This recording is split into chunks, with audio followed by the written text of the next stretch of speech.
এবং তিনি প্রচারক হিসেবেও মায়াপুরে বহু বহু জনের পথ প্রদর্শক। তো আমাদের সকলের সৌভাগ্য যে ওনার কাছ থেকে আমরা শিক্ষা গ্রহণ করার সৌভাগ্য লাভ করেছি। আমি যখনই নিচে এসে শুনলাম যে প্রভু এখানে পড়াচ্ছেন, তো আমি না এসে পারলাম না, কেন ওনাদের কৃপা আশীর্বাদ পেয়ে উনি যা বললেন ওরা আমাকে অত্যন্ত শ্রদ্ধা স্নেহ সবকিছু করেন। ওনার থেকে বয়স আমার বেশি, তো শ্রদ্ধা করেন স্নেহ করেন, সেই সুবাদে বললেন। তো ভক্তিশাস্ত্রী আমাদের সকলের করছি, তার কারণই হচ্ছে যে আমরা শ্রীল প্রভুপাদের মনোভীষ্ট পূরণ করার জন্যে আমরা এই শাস্ত্র অধ্যয়ন করছি। তো এই বইয়ের প্রথম পৃষ্ঠাতেই দেখবেন শ্রীল প্রভুপাদ এই গ্রন্থ অধ্যয়ন সম্বন্ধে হংসদূতকে 3টি মূল্যবান পত্র লিখেছিলেন।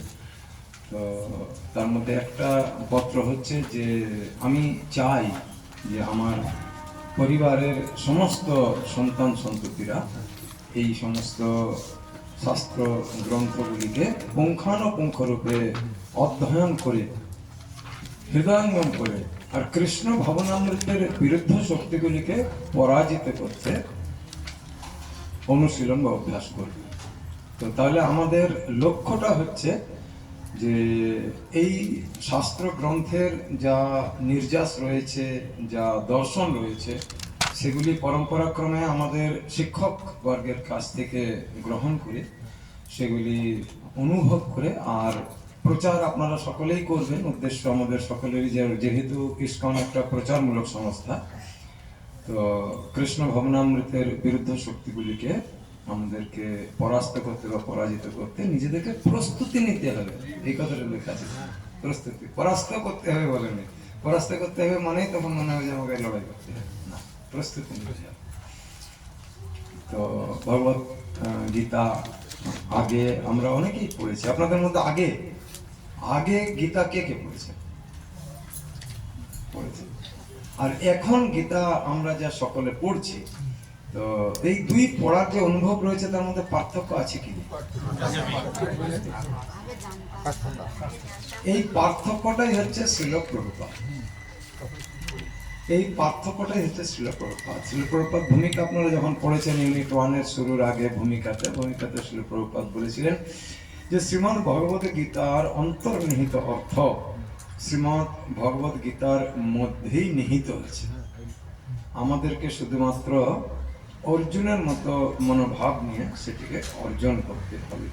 কেমন অর্জুনের মতো মনোভাব? আপনারা আজকে 15 অধ্যায় পড়ছেন না? 10ম অধ্যায়ের 14 নম্বর শ্লোকটা বার করুন, প্রথম লাইনটা খালি পড়তে দেখবেন মনোভাব অর্জুনের কেমন, যেটা ছিল প্রভুপাদ আমাদেরকে অনুসরণ করতে বলেছেন। 10ম অধ্যায়ের 14 নম্বর শ্লোকের প্রথম লাইন, সর্বম এতত্রিতমন্যে জন্মাং বদসি কেশব। ওটার অনুবাদের প্রথম লাইনটা যে কেউ একজন পড়ুন। অর্জুন এখানে দৃঢ়ভাবে প্রতিপন্ন করেছেন যে নাস্তিক ও আসরিক ভাবাপন্ন মানুষেরা কখনোই অনুবাদ। হে কেশব, তুমি আমাকে যা বলেছো তা আমি সত্য বলে মনে করি। বাস, আর কিচ্ছু পড়া তো। হে কেশব, তুমি আমাকে যা বলেছো আমি সব সত্য বলে মনে করি। তাহলে পরে এখানে কেশবের প্রতিনিধি রূপে প্রভুপাদ আর প্রভুপাদের প্রতিনিধি রূপে আমাদের শিক্ষাগুরু শ্রীপাদ সুরেন্দ্র প্রভু, তাই তো? তাহলে পরে এই ভক্তি শাস্ত্রী থেকে শ্রীমদ্ ভগবত গীতার যে অন্তর্নিহিত দার্শনিক তত্ত্ব যদি আমাদেরকে অনুভব করতে হয়, তাহলে পরম্পরাক্রমে প্রাপ্ত যে জ্ঞান আমার শিক্ষাগুরু আমাদেরকে দিচ্ছেন, সেটাকে আমাকে সর্বৈব সত্য বলে মনে করতে হবে। শ্রীল প্রভুপাদের এইটাই শিক্ষা।